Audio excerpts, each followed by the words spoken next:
जो विद्यार्थी मित्रों धोरण 11 चैप्टर नंबर 7 संतुलन में આપણે છેલ્લે લેક્ચર નંબર 22 માં આપણા પેમ્ફલેટના દાખલા નંબર 70 થી પ્રશ્ન નંબર 70 સુધી ભણી ગયા હતા।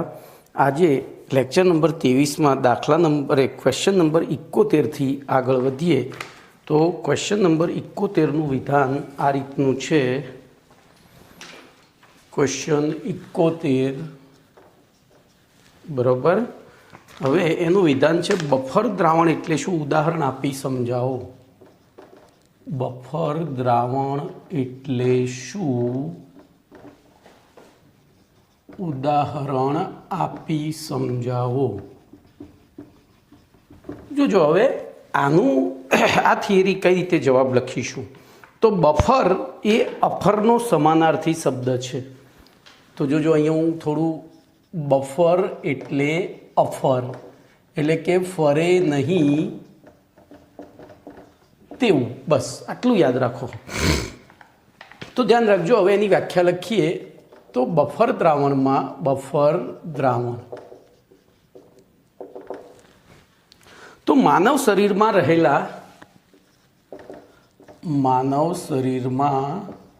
રહેલા લોહી, પેશાબ, લાળ, બરોબર, લોહી, પેશાબ, લાળ, પરસેવો વગેરે જેવા પ્રવાહી દ્રવ્યો ની પીએચ હંમેશા અચળ હોય છે। એટલે પીએચ લગભગ અચળ હોય છે, બરાબર। અને તેમની પીએચના મૂલ્યમાં ફેરફાર થાય અને જો તેમની પીએચના મૂલ્યમાં ફેરફાર થાય તો બોલો માનવી એટલે કે માણસ તો પીએચના મૂલ્યમાં ફેરફાર થાય એટલે શું થાય તો માનવ શરીરમાં ચાલતી જૈવ રાસાયણિક પ્રક્રિયાઓમાં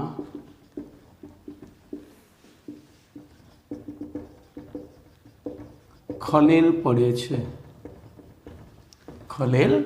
છે। આથી માણસ અથવા તો માનવ બીમાર પડે છે, બરોબર। માણસ અથવા માનવ બીમાર પડે છે। દાખલા તરીકે બોલો લાળની પીએચ, માનવ લાળની પીએચ 6.4 અને માનવ લોહીની પીએચ 7.38 હોય છે। અને તંદુરસ્ત માનવ શરીરમાં આવેલા બધા જ પ્રવાહી દ્રવ્યો ની પીએચ લગભગ અચળ રહે છે। થોડું વેરિએશન થાય પણ મોટા ભાગે કેવી રહે છે અચળ, એટલે કે હંમેશા અચળ રહે છે। હવે જોજો, હવે માનવના જુદા જુદા ખાદ્ય પદાર્થો, હવે માનવના જુદા જુદા ખાદ્ય પદાર્થો, પછી ઔષધો અને સૌંદર્ય પ્રસાધનોની પીએચ જુદી જુદી હોય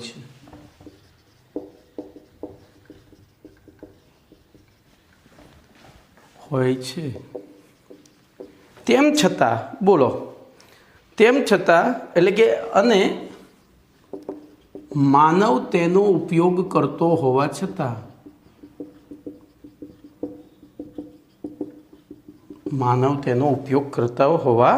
છતાં તેના શરીરમાં આવેલા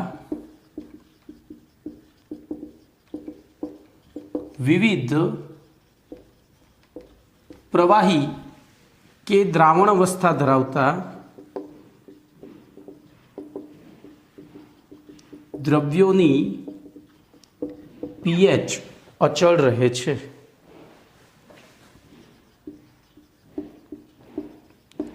બરોબર, આવા દ્રાવણો કે જેમની પીએચ, બરોબર, આથી આવા દ્રાવણો કે જેમની પીએચ કોઈપણ પરિસ્થિતિમાં અચળ રહેતી હોય તેવા દ્રાવણોને બફર દ્રાવણો કહે છે। તો આ આપણે બફર દ્રાવણ એટલે શું? ફરે નહીં તેવું। તો શું ફરે નહીં? તો પીએચ અચળ રહેતી હોય તેવું। અહીંયા આપણે પીએચમાં સંદર્ભમાં તો ખાલી આટલું યાદ રાખશો, બફર એટલે અફર, અફર એટલે ફરે નહીં તેવું, એટલે કે શું ફરે નહીં? તો પીએચ, પીએચ અચળ। તો હવે આપણે આનો જવાબ લખી શકીએ કે માનવ શરીરમાં આવેલા લોહી, પેશાબ, પરસેવો, લાળ વગેરે જેવા દ્રવ્યોની પીએચ લગભગ અચળ હોય છે અને તેના પીએચ મૂલ્યમાં જો ફેરફાર થાય તો માનવ શરીરમાં ચાલતી જૈવ રાસાયણિક પ્રક્રિયાઓમાં ખલેલ પડે છે અને માનવ બીમારીનો અનુભવ કરે છે અથવા તો બીમાર પડે છે। હવે દાખલા તરીકે લાળની પીએચ 6.4 અને માનવ લોહીની પીએચ 7.38 હોય છે। હવે તંદુરસ્ત માનવ શરીરમાં આવેલા ઉપરોક્ત બધા જ પ્રવાહી દ્રવ્યોની પીએચ લગભગ અચળ રહે છે, એટલે કે હંમેશા અચળ રહે છે। હવે જોજો, એ અચળ રહે છે તો માનવ જે ખાદ્ય પદાર્થો વાપરે છે, ઔષધો વાપરે છે, સૌંદર્ય પ્રસાધનો વાપરે છે, એમની પીએચ જુદી જુદી હોય। માનવ તેનો ઉપયોગ કરતો હોવા છતાં આ બધા દ્રાવણની પીએચ અચળ રહે છે।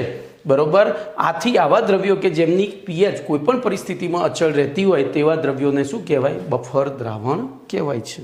ચલો, એના પછી 72મો પ્રશ્ન છે, બફર દ્રાવણની વ્યાખ્યા આપી તેના પ્રકાર સમજાવો। તો ક્વેશ્ચન નંબર 72,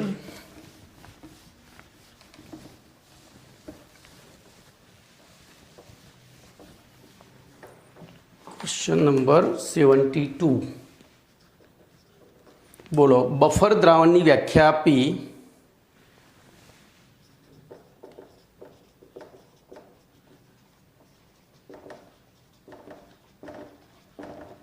તેના પ્રકાર ઉદાહરણ આપી સમજાવો। બોલો, ક્લિયર? તો ધ્યાન રાખજો, સૌથી પહેલાં બફર દ્રાવણની વ્યાખ્યા આપીએ। તો હાલ આગળના પ્રશ્નમાં આપણે વ્યાખ્યા આપી ગયા છીએ। બફર દ્રાવણની વ્યાખ્યા આપીશું। બોલો, શું લખાય એની વ્યાખ્યામાં? તો જે દ્રાવણમાં થોડી માત્રામાં એસિડ કે બેઝ ઉમેરવામાં આવે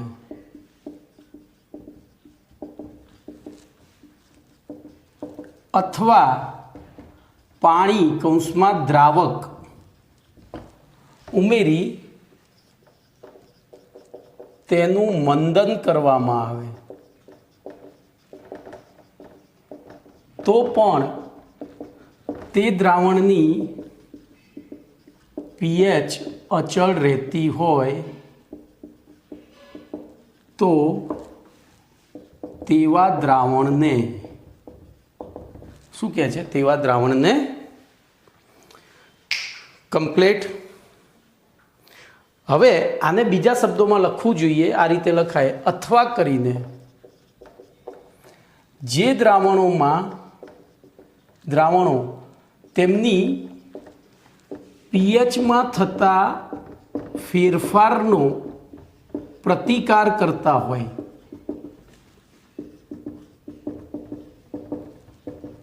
તેવા દ્રાવણોને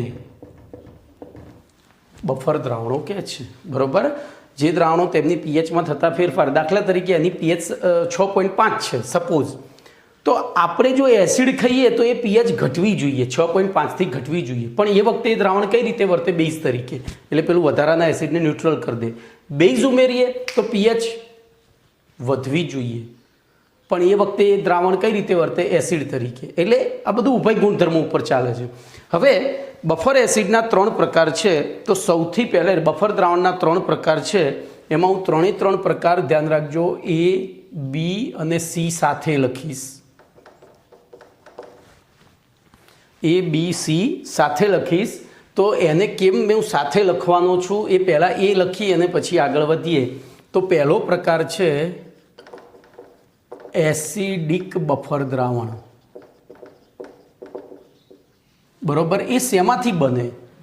તો એસિડિક બફર દ્રાવણ નિર્બળ એસિડ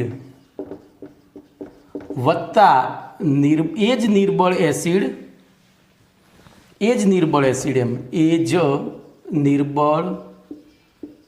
એસિડના પ્રબળ બેઝ સાથેનો ક્ષાર. એટલે કે ટૂંકમાં આપણે મિશ્રણ કોનું કરવાનું છે? નિર્બળ એસિડ અને એ જ નિર્બળ એસિડના પ્રબળ બેઝ સાથેના ક્ષારનું મિશ્રણ કરવામાં આવે તો બનતા દ્રાવણને એસિડિક બફર દ્રાવણ કહે છે. તેની પીએચ, તો એની પીએચ <7 હોય છે. જો વ્યાખ્યા મેં સંજ્ઞામાં લખી છે. તો નિર્બળ એસિડમાં એ જ નિર્બળ એસિડના પ્રબળ બેઝ સાથેના ક્ષારનું મિશ્રણ કરી જલીય દ્રાવણ બનાવવામાં આવે તો એવા દ્રાવણની પીએચ હંમેશા 7 કરતાં ઓછી હોય છે હંમેશા. એમાં બીજું કંઈ પણ ઉમેરવામાં આવે તો એ પીએચ બદલાતી નથી. આવા બફરને એસિડિક બફર દ્રાવણ કહે છે. દાખલા તરીકે ધ્યાન રાખજો, હું CH3COOH નિર્બળ એસિડ તરીકે લઉં, અહીંયા CH3COOH અને પ્રબળ બેઝ તરીકે NaOH લઉં તો મને પ્રાપ્ત થશે CH3COONA. તો ટૂંકમાં મારે મિશ્રણ શેનું કરવાનું છે? તો CH3COOH અને CH3COONA નું મિશ્રણ કરું તો એ શું બન્યું? એસિડિક બફર દ્રાવણ. હવે આ બેનું પ્રમાણ સમાન હોય તો એ હવે એના જુદા જુદા પ્રમાણ અનુસાર આની પીએચ 7 થી તો નીચે જ હશે, પણ એ નીચે હોઈ શકે. ચલો તો બીજો બોલો, બેઝિક બફર દ્રાવણની વ્યાખ્યા શું થશે? બેઝિક બફર દ્રાવણ કોને કહેવાય? તો એસિડિકમાં નિર્બળ એસિડ હતો, એમ અહીંયા લેવો પડે નિર્બળ બેઝ વત્તા એ જ નિર્બળ બેઝના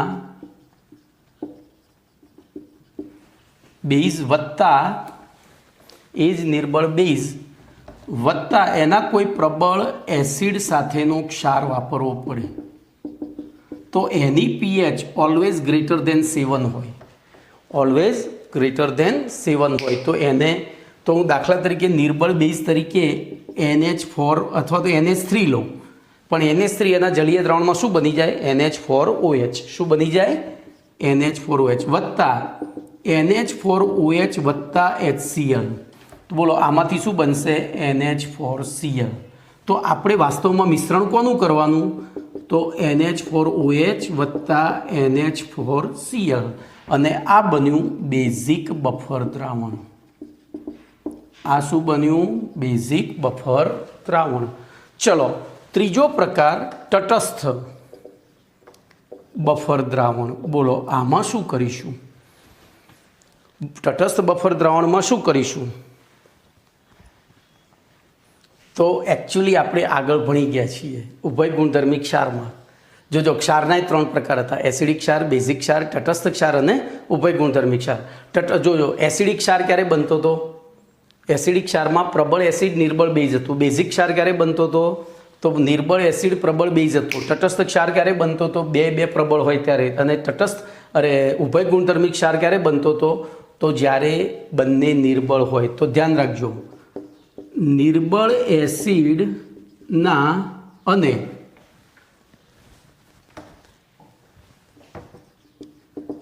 નિર્બળ બેઝના સપ્રમાણ મિશ્રણને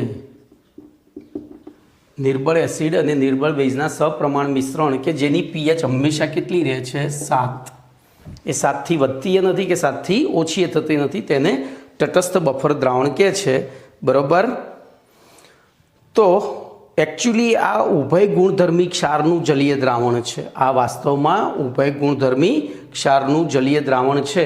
બોલો અહીંયા ઉદાહરણ તરીકે નિર્બળ એસિડ તરીકે હું આ લઉં CH3COOH અને નિર્બળ બેઝ તરીકે આ લઉં NH4OH.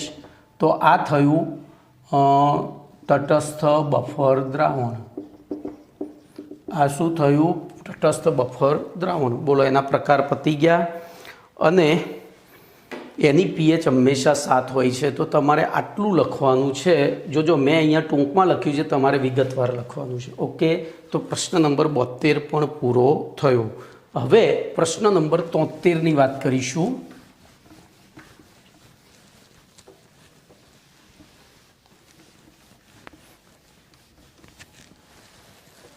તો પ્રશ્ન નંબર 73નું વિધાન આ રીતનું છે।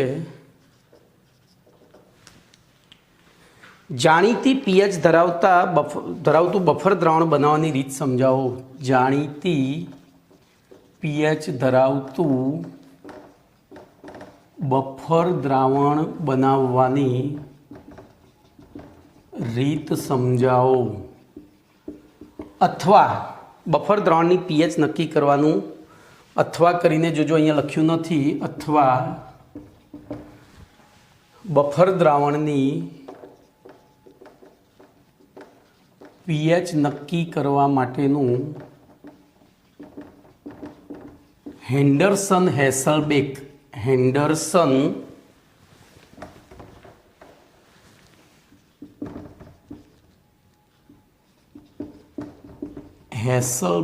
સમીકરણ સમજાવો। જણાવો અથવા સમજાવો, બે ચાલે। તો ધ્યાન રાખજો, આપણે હાલ ભણી ગયા કે એસિડિક બફર દ્રાવણ હોય તો એની પીએચ કેટલી હોય? તો 7 કરતાં ઓછી। બેઝિક હોય તો કેટલી હોય? 7 કરતાં વધારે। અને તટસ્થ હોય તો 7 જ। હવે આપણે ધારો કે કોઈ પ્રક્રિયામાં 7.38, એટલે કે આપણા શરીરમાં જે જૈવ રાસાયણિક પ્રક્રિયાઓ ચાલી રહી છે બધી લોહી મારફતે જ ચાલે છે, તો બોલો એની પીએચ કેટલી હશે? 7.38। બોલો આપણી પાચન પ્રક્રિયા જે છે, તો પાચન પ્રક્રિયા મોઢામાં થાય છે, લાળમાં, તો લાળમાં એની પીએચ કેટલી હશે? બોલો 6.4 હશે।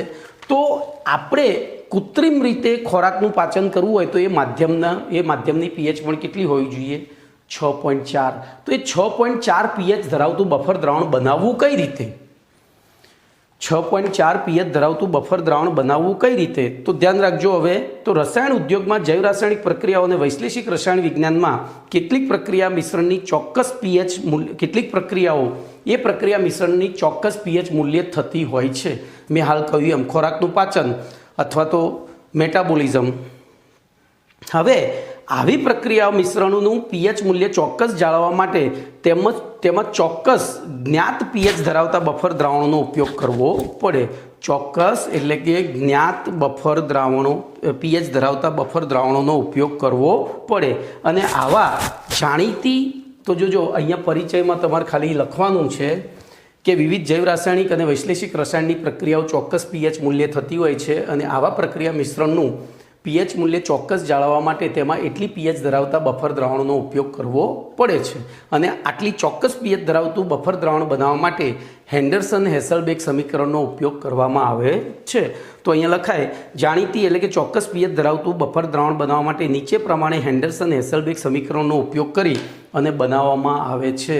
તો પરિચય તમારે શબ્દોમાં લખી અને પછી લખવાનું। આ પરિચય લખ્યો, પરિચયમાં શું લખીશું? બોલો ચલો, શું લખીશું? તો વિવિધ જૈવ રાસાયણિક અને વૈશ્લેષિક રસાયણની પ્રક્રિયાઓ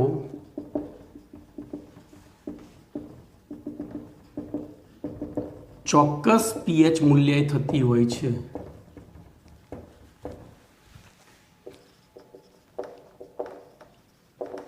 આવી પ્રક્રિયાઓમાં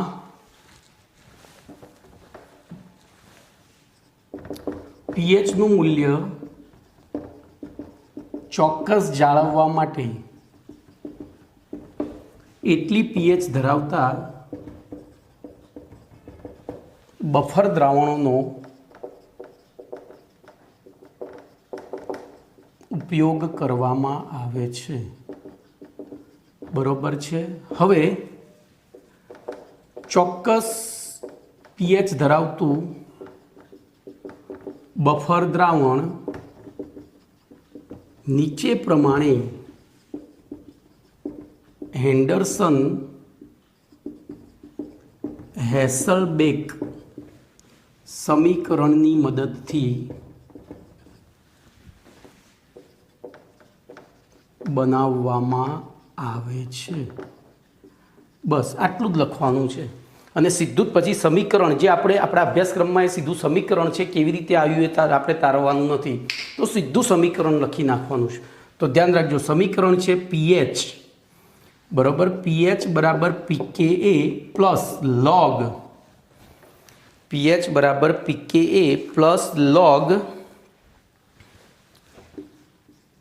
બેઝિક ક્ષારની સાંદ્રતા છેદમાં નિર્બળ એસિડની સાંદ્રતા બરાબર બેઝિક ક્ષારની સાંદ્રતા અપોન બોલો. તો આ પીએચનું સૂત્ર હતું. એવી રીતે પીઓએચનું લખવું હોય તો શું લખાય? તો અહીંયા ઓએચ છે એટલે અહીંયા શું થઈ જશે? પીકેબી વત્તા લોગ બોલો. તો જો આપણને ખબર છે એસિડિક બફર દ્રાવણ બનાવીએ એટલે ક્ષાર બેઝિક હોય અને નિર્બળ એસિડ હોય, તો અહીંયા શું થઈ જશે? બોલો એસિડિક ક્ષાર છેદમાં નિર્બળ બેઝ થઈ જશે. ખબર પડી? હવે આ સૂત્રને હું તમને ખાલી આ એક યાદ રાખવાનું કહીશ.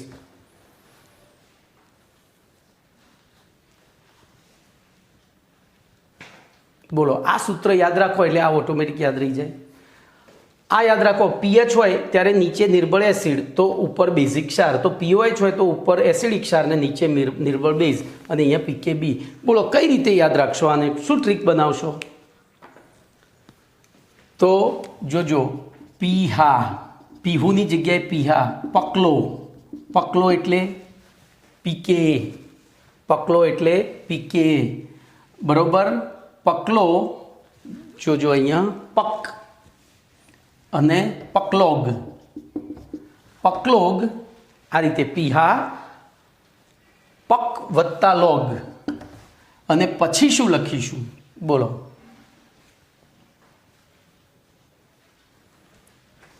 તો બેની એ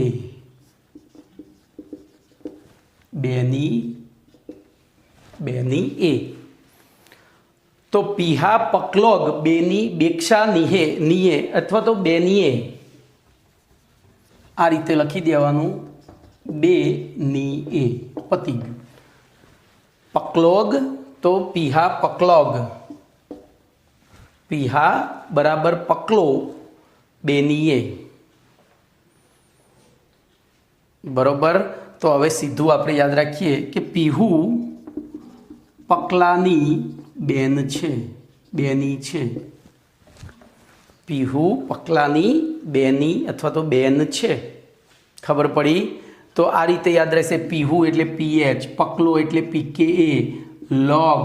હવે જોજો બેની તો ઉપર બેઝિક ક્ષાર અને નીચે નિર્બળ એસિડ. બેની પીહુ પકલાની બેન છે અથવા તો બેની છે. ઓકે, તો એ યાદ રાખ્યું એટલે હવે આના માટે ટ્રીકની જરૂર નથી. ભાઈ અહીંયા બહુ જ ભૂલ થાય છે, એ તમને કહી દઉં. તમે પીહુ પકલાની બેન છે એટલું યાદ રાખશો એટલે તમને અહીંયા તકલીફ નહીં પડે. બાકી અહીંયા તમને જ્યારે આ એમસીક્યુમાં પૂછાય છે ત્યારે એવું કન્ફ્યુઝન થાય કે આપણે ગાંડા થઈ જઈએ. પણ જો આ વાક્ય યાદ હોય કે પીહુ પકલાની બેન છે તો એ વખતે ઉપર બેઝિક ક્ષાર અને નીચે નિર્બળ એસિડ. ઓકે ચલો, એના પછી તો મેં ખોટું ભૂસી નાખ્યું. ધ્યાન રાખજો, ફરીથી લખી દઈએ. બોલો આપણને યાદ છે ટ્રીક, અહીંયા લખીએ. પીહુ પકલાની બરોબર, પકલાની ની વધારાનો બેન છે. પીહુ પકલાની બેન છે. તો પીહુ એટલે પીએચ, પક એટલે પીકે, લા એટલે લોગ, અહીંયા વત્તા બરોબર. લોગ પછી બેઝિક ક્ષાર ની સાંદ્રતા અપોન નિર્બળ એસિડની સાંદ્રતા. બોલો એવી રીતે પીઓએચ બરાબર તો હવે લખાય પીકેબી પ્લસ લોગ. બોલો ઉપર શું આવશે? બેઝિક ક્ષાર હતો એની જગ્યાએ એસિડિક ક્ષારની સાંદ્રતા છેદમાં નિર્બળ બેઝ. કમ્પ્લીટ. હવે ધ્યાન અહીંયા આપણે આ સૂત્રનો ઉપયોગ ચોક્કસ પીએચ ધરાવતા દ્રાવણ બનાવવા માટે કેવી રીતે કરી શકીએ? તો પહેલો આ સૂત્રનો પરિચય આપીએ તો પીકે એમાં રહેલા નિર્બળ એસિડનો વિયોજન અચળાંકનું મૂલ્ય છે, એટલે કે એની લઘુગણક મૂલ્ય છે. એ રીતે નિર્બળ બેઝનું લઘુગણક મૂલ્ય છે વિયોજન અચળાંકનું. ઓકે, હવે જો ઋણ લઘુગણક મૂલ્ય લખવું પડે તો આ સૂત્રમાં આપણે આનું મૂલ્ય જાણતા હોય તો આ બેની સાંદ્રતા ચોક્કસ એવી ગોઠવીએ કે જેથી એનો બેનો સરવાળો પીએચ જેટલો થાય. તો આગળ શબ્દોમાં જ લખવાનું છે કે ઉપરોક્ત સમીકરણનો ઉપયોગ કરીને નિર્બળ એસિડ કે નિર્બળ બેઝનો વિયોજન અચળાંક જાણતા હોઈએ તો તે નિર્બળ બેઝની સાંદ્રતા અને તેને અનુરૂપ બેઝિક ક્ષારની સાંદ્રતા ની યોગ્ય ગણતરી કરી અને તે ઉપરથી તે મિશ્રણની જાણીતી પીએચ ધરાવતું દ્રાવણ બનાવી શકાય છે. બરોબર. એ જ રીતે બફર દ્રાવણમાં જો નિર્બળ એસિડ અને નિર્બળ બેઝની સાંદ્રતા જાણતા હોઈએ, આ બે જાણતા હોઈએ તો પછી પણ સીધી પીએચ પણ જાણી શકાય છે. ઓકે, તો આની મદદથી આપણે શું કહેવાય જાણીતી પીએચ ધરાવતું દ્રાવણ બનાવી શકીએ. હવે એક ઉદાહરણ લઈએ. દાખલા તરીકે બોલો, એસિડિક ક્ષાર શેનાથી, એસિડિક બફર દ્રાવણ શેનાથી બન્યું? તો CH3COOH અને CH3COONA. તો બોલો એના માટે પીએચ બરાબર લખીએ તો પીકે ઓફ શેની પીકે? તો CH3COOHની વત્તા લોગ બોલો ઉપર તો બેઝિક ક્ષાર એટલે ઉપર CH3COONAની સાંદ્રતા અપોન નીચે CH3COOHની સાંદ્રતા.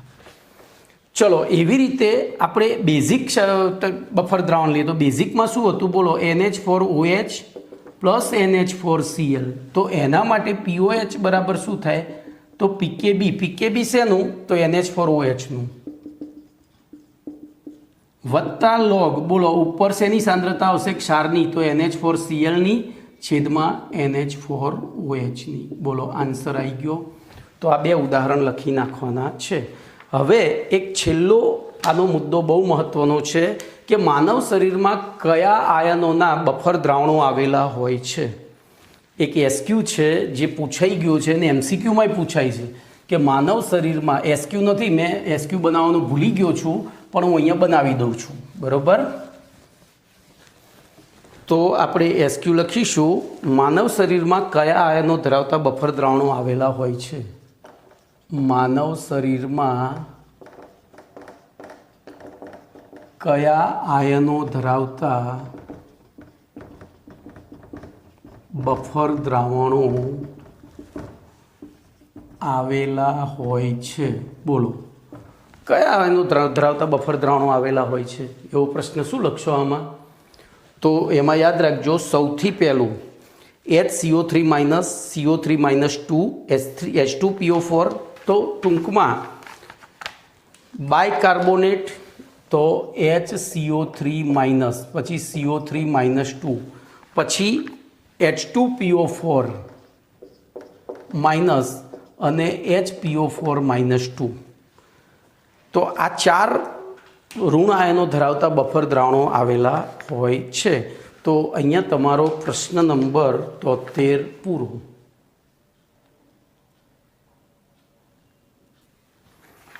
હવે જુઓ કેટલાક દાખલા આવે છે. તો દાખલા નંબર 73 જોઈએ આપણે.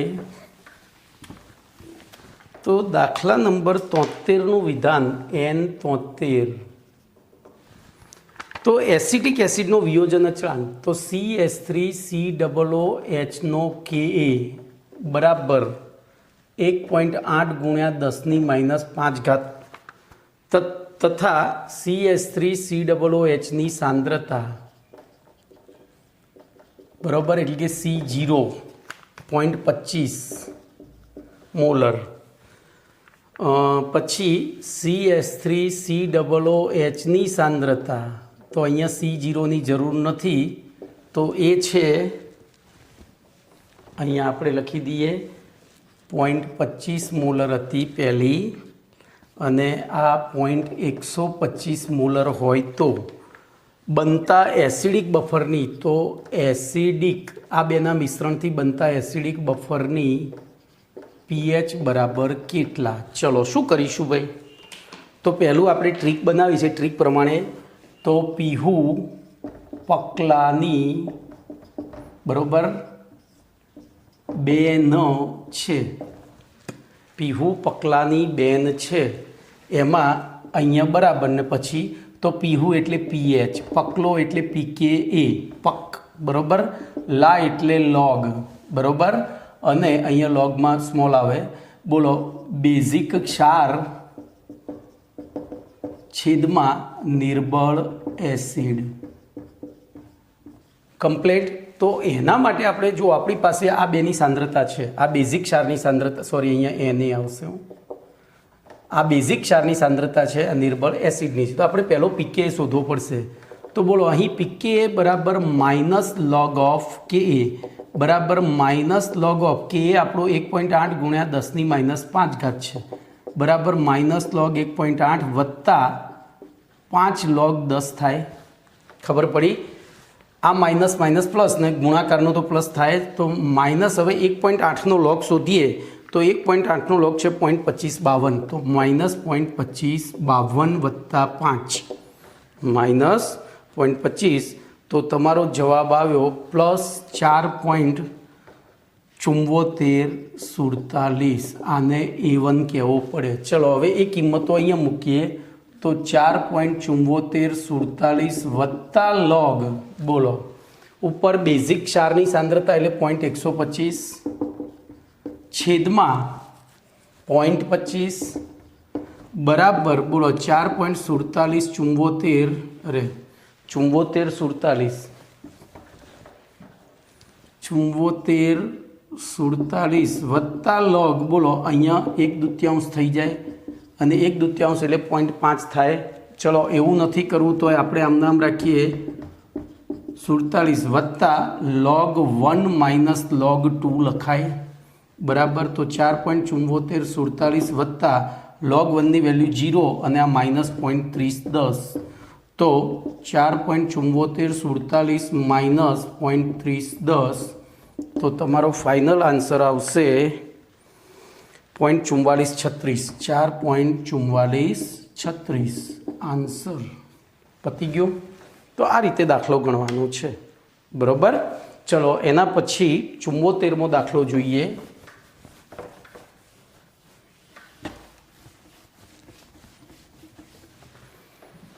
તો 74મો દાખલો બોલો એમાં એમોનિયમ હાઇડ્રોક્સાઇડનો વિયોજન અચળાંક. તો એમોનિયમ હાઇડ્રોક્સાઇડ NH4OH નો Kb આપણને એ ખબર પડી જોઈએ કે આ એસિડ છે કે બેઝ છે. તો આ બેઝ છે એટલે Kb બરાબર 1.8 ગુણ્યા 10⁻5. પછી NH4OH ની સાંદ્રતા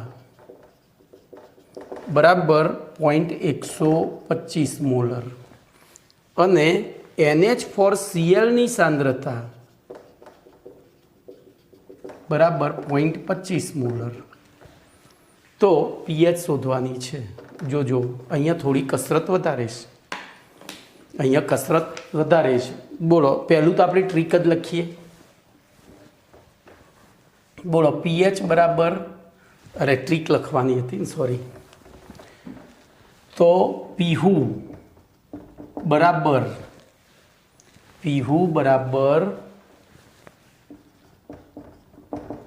પકલા પછી ની વધારાનું 2 છે. બોલો હવે આ બેઝ છે Kb છે એટલે આપણે પીએચનું સૂત્ર નહીં મૂકી શકીએ. આપણે શેનું મૂકીશું? આની ઉપરથી પીઓએચનું. તો પીઓએચ બરાબર પીકેબ પ્લસ લોગ બોલો અહીંયા શું થઈ જશે? તો એન થઈ જશે. આ બેઝિક ક્ષાર હતો એની જગ્યાએ એસિડિક ક્ષાર છેદમાં નિર્બળ બેઝ. આ ધ્યાન રાખજો. એટલે મેં એક જ ટ્રીક ઉપર 2 સૂત્રો બનાવવાનું શીખવાડ્યું છે. ચલો તો એ પ્રમાણે આપણે પહેલું પીકેબી શોધવું પડશે. તો અહીં પીકેબી બરાબર માઇનસ લોગ ઓફ કેબી બરાબર બોલો માઇનસ લોગ 1.8 × 10⁻⁵ બરાબર માઇનસ લોગ 1.8 પ્લસ 5 log 10 થાય. બરાબર બોલો આનો લોગ કેટલો હતો હમણાં જ શોધ્યો હતો કેટલાની યાદ છે તો એનો લોગ હતો 2552 માઇનસ 0.2552 વત્તા 5 બરાબર 4.7447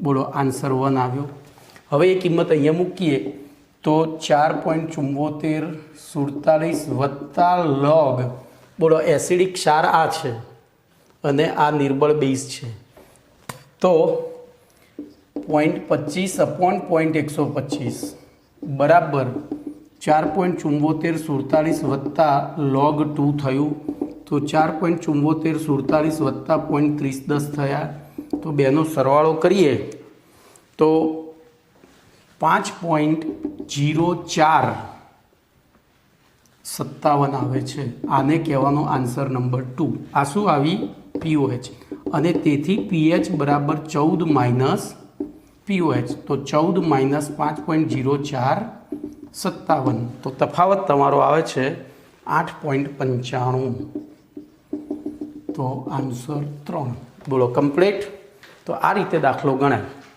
બરાબર આ રીતે દાખલો ગણાય ચલો એના પછી દાખલા નંબર 75 જોઈએ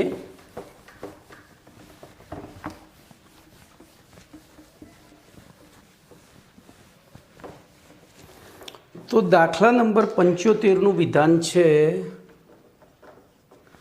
CH3COOH અરે ClCH2COOH નો Ka જો આ એસિડ છે એ બધું ઓળખતા શીખવું પડશે 1.35 ગુણ્યા 10⁻³ છે પછી ClCH2COOH ની સાંદ્રતા તો આપણને આપી છે 0.1 મોલર એની pH શોધવાની છે તો ની pH બરાબર કેટલા પછી આ દ્રાવણમાં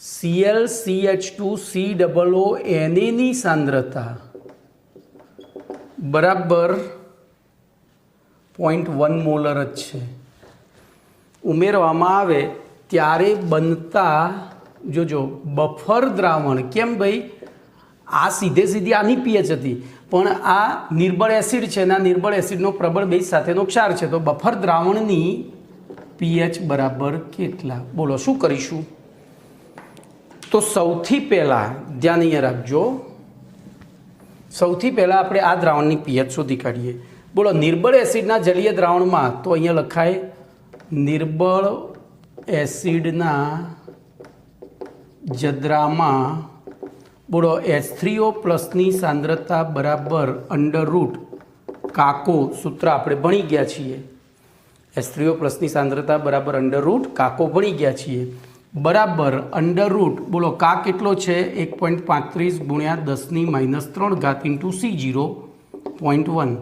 બરાબર 1.35 ગુણ્યા 10⁻⁴ તો 1.35નો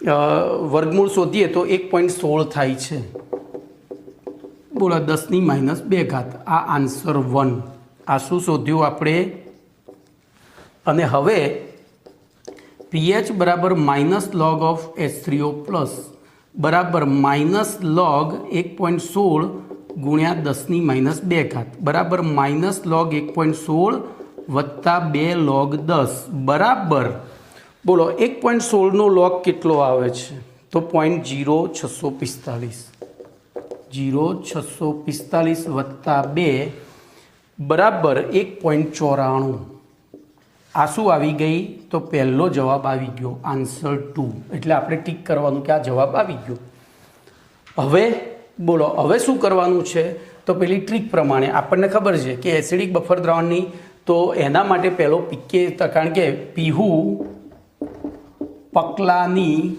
પીહુ બરાબર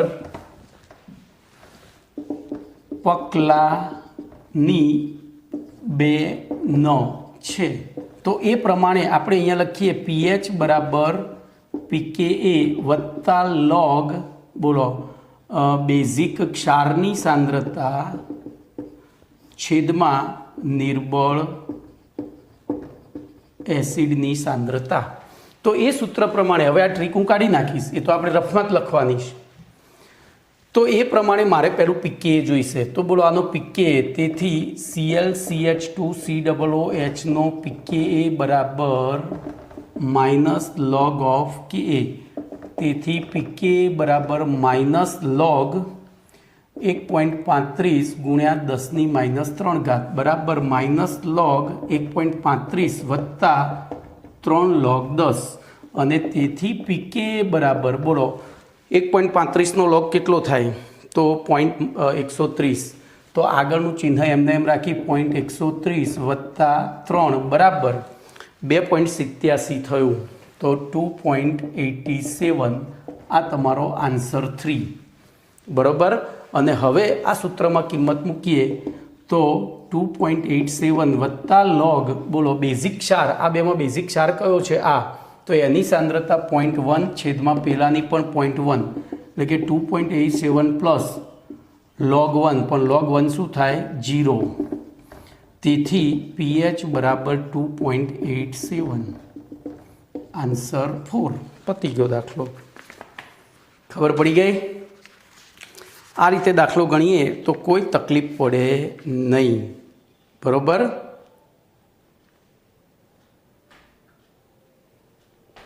ક્લિયર ને?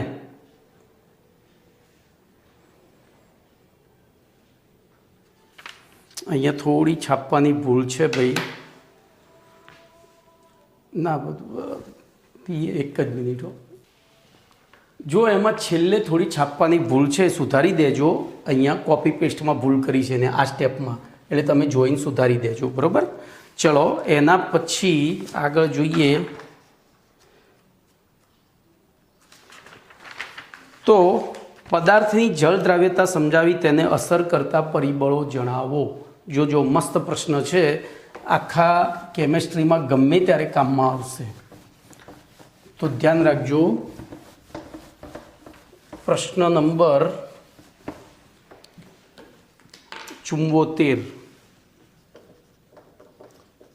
પદાર્થની જળ દ્રાવ્યતા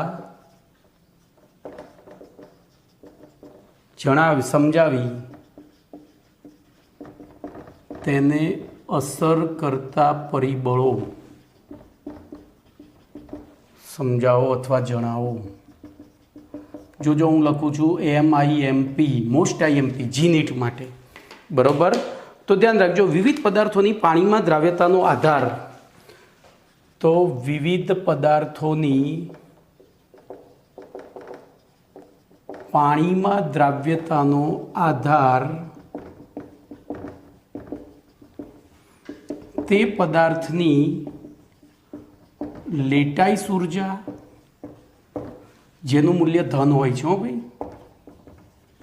એનું મૂલ્ય લેટાઈસ ઉર્જા આપણે ભણી ગયા છીએ આગળ. સ્ફટિકમય ઘન પદાર્થમાં રહેલા આયનોને અનંત અંતરે દૂર કરવા માટે આપવી પડતી, એટલે કે ઉર્જા શોષાય છે. બરોબર. તો લેટાઈસ ઉર્જા અને તે પદાર્થની જલીયકરણ ઉર્જા, જો આનું મૂલ્ય ઋણ હોય છે, ઉપર આધારિત હોય છે, આધારિત છે. હવે ધ્યાન રાખજો, આપણે ઉષ્માગતિશાસ્ત્ર ભણી ગયા છીએ. કોઈ પણ પ્રક્રિયા આપમેળે ક્યારે થાય? તો જ્યારે ડેલ્ટા જી બરાબર ઋણ હોય ત્યારે. હવે ધ્યાન રાખજો, ડેલ્ટા જી બરાબર delta H minus T delta S. હવે ડેલ્ટા એચ અહીંયા આપણે બે પદાર્થોને મિશ્ર કરીએ છીએ એટલે બોલો એન્ટ્રોપી શું થાય? તો વધે. તો એન્ટ્રોપીનું મૂલ્ય ધન છે, ડેલ્ટા એસનું મૂલ્ય ધન છે. તો ધન ઋણ ઋણ જ થયું. તો આ ઋણ જેટલું વધુ ઋણ હોય એટલે ડેલ્ટા જી વધુ ઋણ થાય, અને ડેલ્ટા જી જેટલું વધુ ઋણ થાય એટલી પ્રક્રિયા સરળતાથી થાય, એટલે કે દ્રાવ્યતા વધે. ખબર પડી હું શું કીધું એ?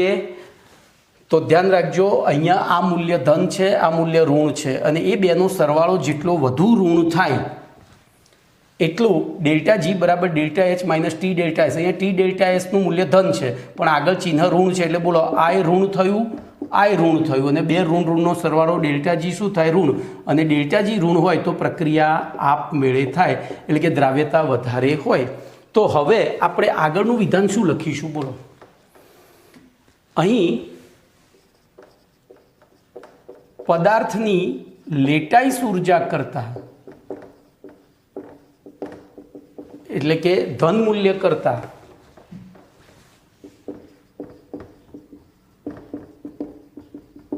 જલીયકરણ ઉર્જા એટલે કે ઋણ મૂલ્ય વધારે હોય તો ડેલ્ટા એચ ટોટલ કેવું થાય? ઋણ થાય. ભાઈ આ બધું ચોપડીમાં નહીં લખેલું હોય. આથી ડેલ્ટા જી બરાબર delta H minus T delta S પ્રમાણે ડેલ્ટા જી પણ ઋણ થાય. એટલે કે આવી પ્રક્રિયા આપમેળે થાય છે. એટલે કે બોલો, આવો પદાર્થ